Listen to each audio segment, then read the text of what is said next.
Thank you sincerely. Thank you, Mr. Speaker, Lord Speaker, Ambassador Stevens, members of the House of Commons, members of the House of Lords, and so many esteemed guests. It is a great honor for us to be here, a tremendous pleasure to be with you all. Speaker Hoyle, thank you for those kind words, your gracious invitation to be here today, my friend. It means so much to us.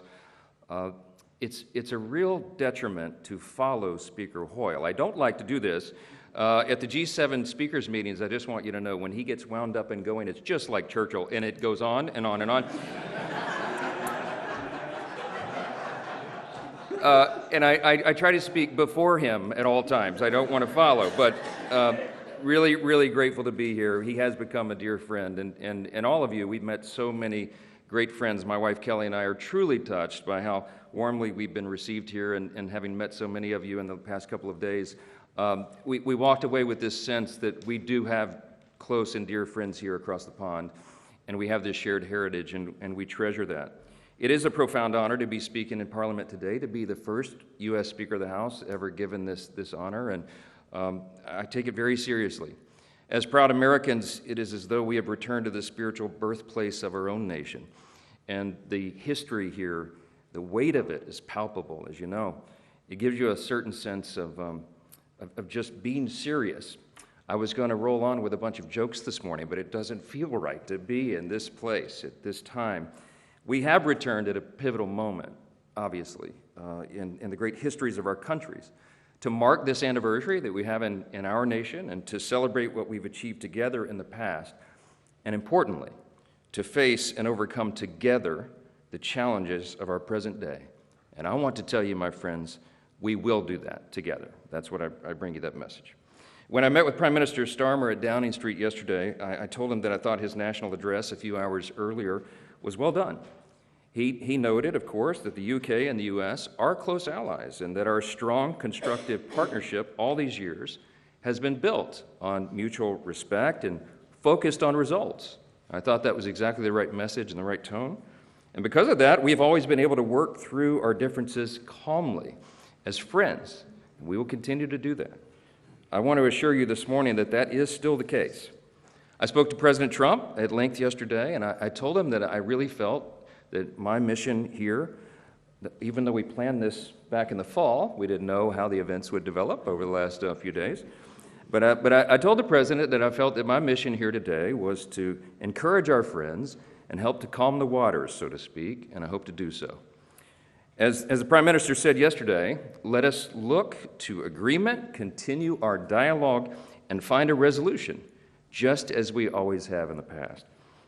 And in that process, I am confident that we can and will maintain and strengthen our special relationship between these two nations, send a message of unity and resolve to our allies around the world, and remind our adversaries and the terrorists and tyrants everywhere that our nations that are dedicated to freedom and justice and order and human dignity are stronger and more resolved now than ever before. I think it's a very important message. Of course, we do gather here at a unique and consequential moment in American history. This year, as noted, is the time we mark our 250th anniversary of our independence. Now, I know this is not a long span of time in the scale of human history. I get that. We were touring the 1,000-year-old Windsor Palace a day or so ago, and that really set it into reality for us. At the dinner we had here last night that Speaker Hoyle and Lady Catherine graciously hosted for us, it was not lost on me that there at my table were items of silverware older than my country. Puts it in perspective. But this year in particular, we remember just how far we really have come, how our nations have evolved and grown and strengthened in so many ways together. America's founders embarked on what was a radical experiment, of course, a government of, by, and for the people, ruled by laws and based on the self-evident truth that all men are created equal and free. That experiment transformed 13 disparate, distant colonies from the world's largest empire into what became the world's freest and most successful self-government in human history. For Americans, this year is not simply a celebration, it is an invitation to come together and to ask what we are doing in our own time to preserve and fortify that experiment.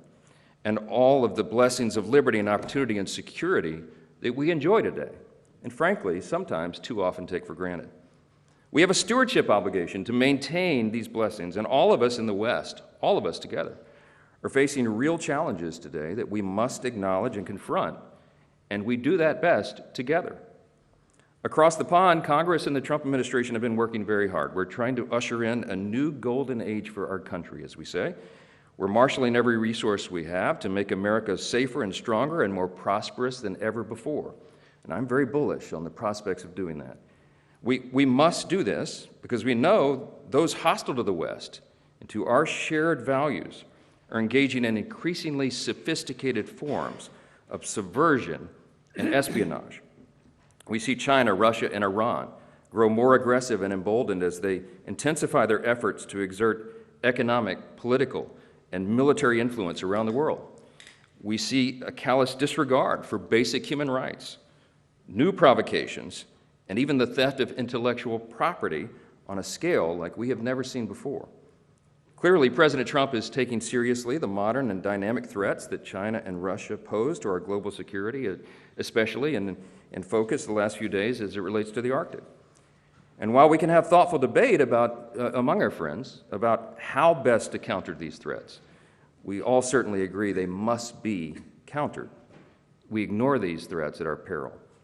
And I want to hasten to express our gratitude to the UK and to all of you for joining us in some of our most recent actions to deter these hostile regimes, including the recent seizure of a black market vessel seeking to circumvent oil sanctions. That was a big help to us. That kind of open dialogue and partnership is a great example of how we can work together to ensure our collective defense around the world. It is an objective and obvious truth that a strong America is good for the entire world, and a strong UK is as well. At the same time, it's also obvious that we have to take care of our own houses, so to speak, before we take care of the neighborhood. And let's be honest, among friends here, in both of our nations, there is a need today to fortify our houses against internal challenges as well. In the West, if we make an honest assessment, we must acknowledge that our long-term prosperity and security are currently being undermined by, let's call it a crisis of self-doubt. It's been developing now for years. Elite institutions today tell the young and impressionable that our story is one of oppression and hypocrisy and failure. Our brightest minds are too often taught to view our history only through the lens of its sins. And we see the work of international organizations and transnational bodies hinder the very spirit of creativity and industriousness and daring that our nations were built upon. We have faced this in America just as you have here, a truly menacing skepticism towards history and our national institutions. And it's even come to the point where even great heroes like Sir Winston Churchill are questioned for their legacy. What has taken hold is a mindset that defines itself not by what it loves and seeks to preserve, but instead by what it condemns and seeks to tear down. And this growing disaffection we see, particularly among our younger citizens, is a serious threat to the health of both our nations. If the next generation is never exposed to the deeper wisdom of the Western world, or the enduring tradition of the British Parliament, or the genius of America's model of Republican self-government, then why would they feel any obligation to defend or preserve them? Fortunately, history teaches us an important lesson. Just over half a century after American independence, our country faced a moment of reckoning. It was 1838, and for the first time in our short history, America's founding fathers, the men who had led us through the turbulent years of our young nation, were no longer there to guide us. A growing disregard for the rule of law had taken hold at that time, and the cries of mob rule threatened every part of our country.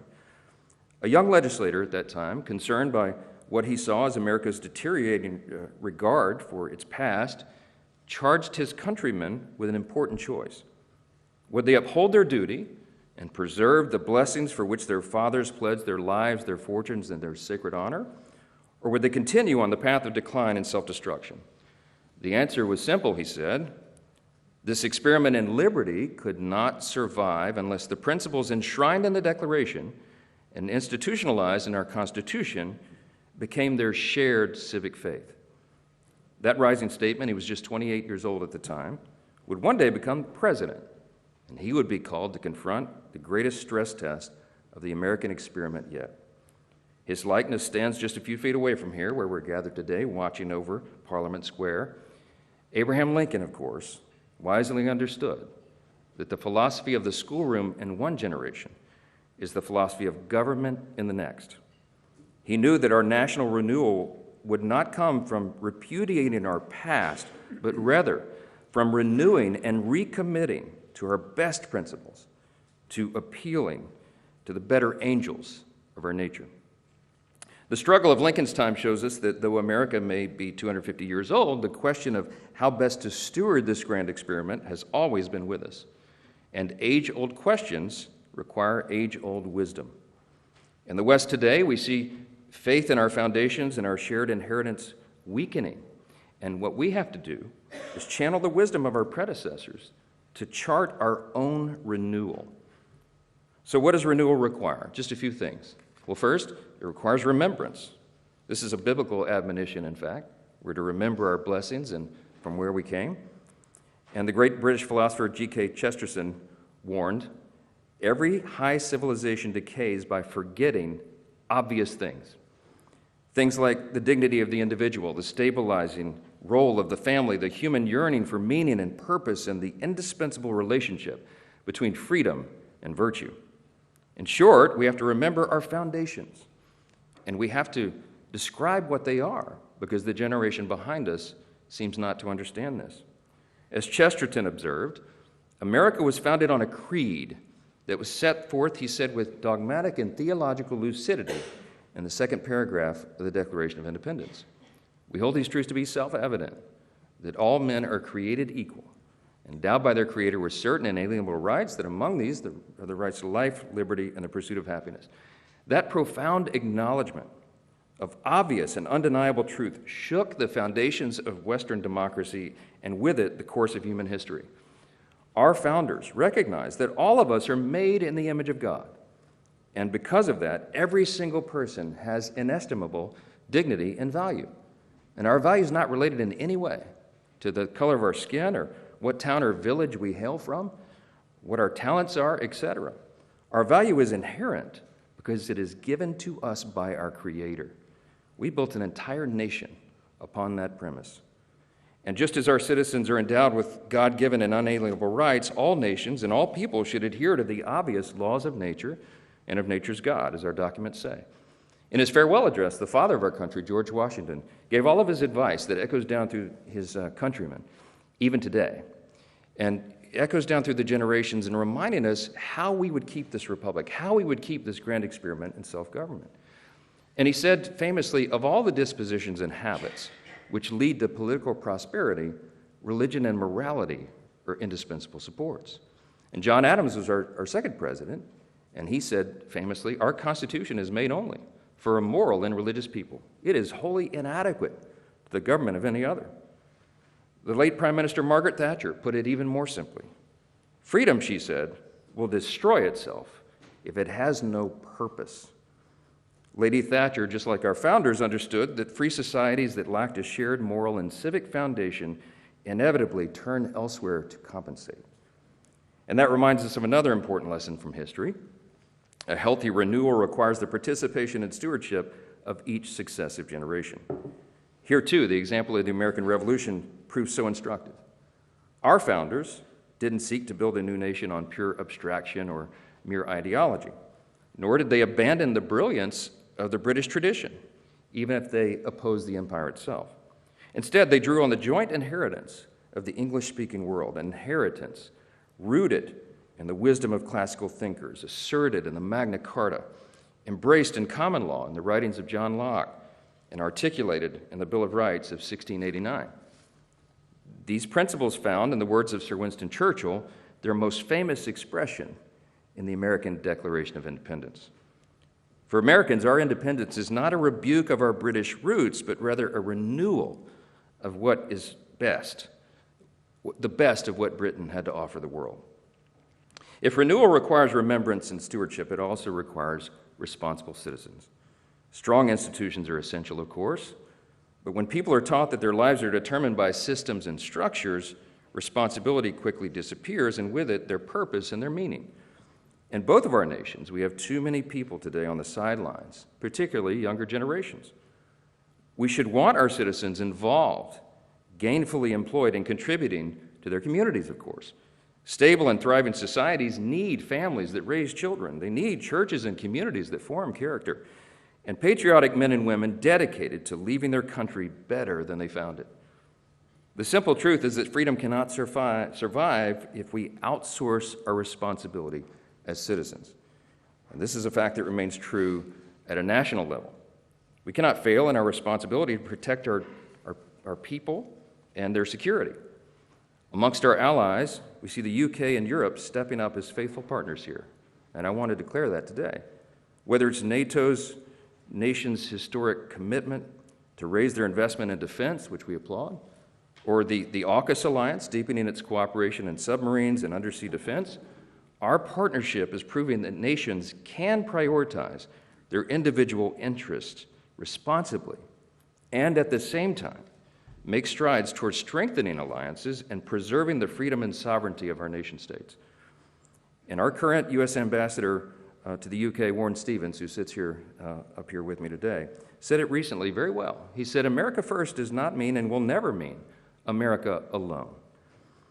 Finally, renewal takes courage. From the defeat of Napoleon to the heroic resistance to the Blitz, to the bravery of our soldiers in the liberation of Western Europe, the British people have given the world some of the greatest demonstrations of courage in human history. You are the heirs of Burke and Locke and Smith, the home of Shakespeare, the cradle of free speech. You are the birthplace of the Industrial Revolution and the nation that helped end the slave trade. And from these shores, you set sail to pioneer a new world built on British custom, British fortitude, and British law. Together, we, all of us, are the legacy of those ancient ancestors who came before us. Their courage is part of who we are, and we do well to remember that. Today, it takes our courage, clarity, and conviction to defend truth, just as our ancestors did. And it means being able to say that some things are true and good and enduring, and others are not. And to call evil and madness what it is. It means repairing what we see in clear disrepair, from restoring, for example, secure borders that protect from the real and measurable harms of mass uncontrolled migration, to pushing back on policies that erode our citizens' most basic liberties, especially the fundamental freedoms of speech and conscience. History teaches us we can never go down the road of censoring and silencing unpopular opinions because liberty is kept alive in the free marketplace of ideas. History further teaches us that the best solution to the problem of free speech is always more speech. And those being unjustly persecuted for exercising those freedoms, such as Jimmy Lai, the British national being held in Hong Kong, must be defended. And the U.S. stands with the UK as you work to free him. As we chart our renewal, America has no intention of walking alone. In fact, to do so would be self-defeating. More than ever before, we need the British people to be great and proud and patriotic, and you are. To work in close concert with us as partners and friends, and to defend the security of the Western world. That means secure borders. It means, obviously, serious investments in our shared defense and maintaining strategic strongholds around the world. And we will figure this out together. But again, the surest way that we protect this special relationship long-term is by renewing and recommitting to our foundational principles. As Churchill taught us, the strongest alliances are between kindred countries of kindred principles. What has always set us apart from the rest of the world, our commitment to liberty, our pursuit of excellence, our desire to put faith and family at the center of our lives, these are things that distinguish the free world from regimes that trample on the most basic principles of democracy and human dignity. While the West is not without its flaws, our greatest strength has always been our faith in human progress and our capacity for self-correction. Strong and lethal militaries matter, robust and thriving economies matter, but they mean little if we forget what we're fighting for. Churchill understood that the fate of the West would ultimately be decided not on the battlefield, but in the hearts and minds and souls of its people. And Ronald Reagan saw this a generation later. When he came to Parliament at the height of the Cold War, the first U.S. president ever to do so, his message was clear. He said the free world would prevail against the scourge of communism only if it recovered its confidence and resolve in itself. And today, I believe we stand at a similar moment. Together, our strength is real, and the fate of the free world rests on our will to defend and preserve it.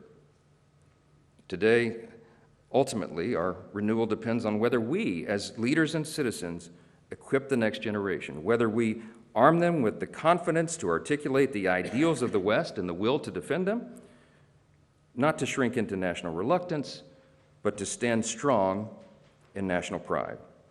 Because our countries really do have an unparalleled heritage of achieving good and advancing mankind, both individually and in this trusted partnership.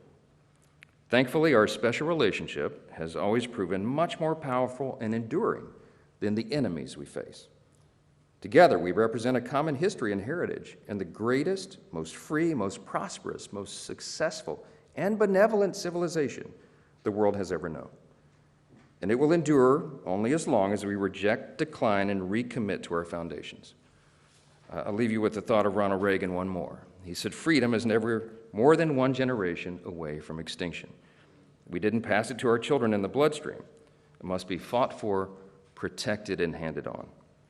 And just like all things, great civilizations don't defy the laws of gravity. They rise and fall with the individual actions of each individual generation.